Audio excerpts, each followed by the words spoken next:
ఏపీలో విద్యాశాఖ మంత్రిగా ఉన్న సీఎం చంద్రబాబు నాయుడు తనయుడు నారా లోకేష్ తాజాగా ఫార్చ్యూన్ ఇండియా పత్రిక కవర్ పేజ్పై దర్శనమిచ్చారు.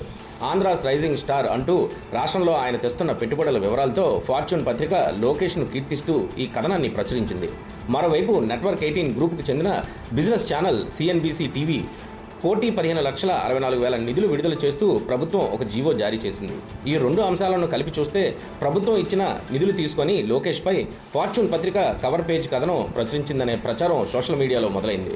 ఈ విషయాన్ని విపక్ష పార్టీల కార్యకర్తలు, లోకేష్ ప్రత్యర్థులు సోషల్ మీడియాలో విస్తృతంగా ప్రచారం చేశారు. దీనిపై రాష్ట్ర ప్రభుత్వం ఇవాళ ఫ్యాక్ట్ చెక్ ద్వారా స్పందించింది.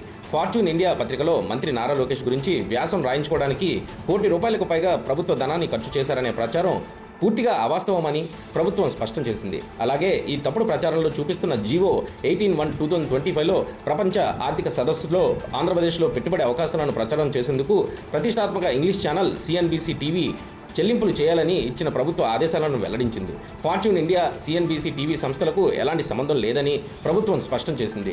దురుద్దేశపూర్వకంగా ప్రజలను తప్పుడు సమాచారం ఇవ్వడం నేరమని పేర్కొన్న ప్రభుత్వం ఈ మేరకు ఫ్యాక్ట్ చెక్ ద్వారా ట్వీట్ చేసింది. తప్పుడు ప్రచారం చేస్తున్న వారిపైన, ఆ పోస్టులను సోషల్ మీడియాలో షేర్ చేస్తున్న వారిపైన చట్ట ప్రకారం కఠిన చర్యలు తీసుకుంటామని హెచ్చరించింది.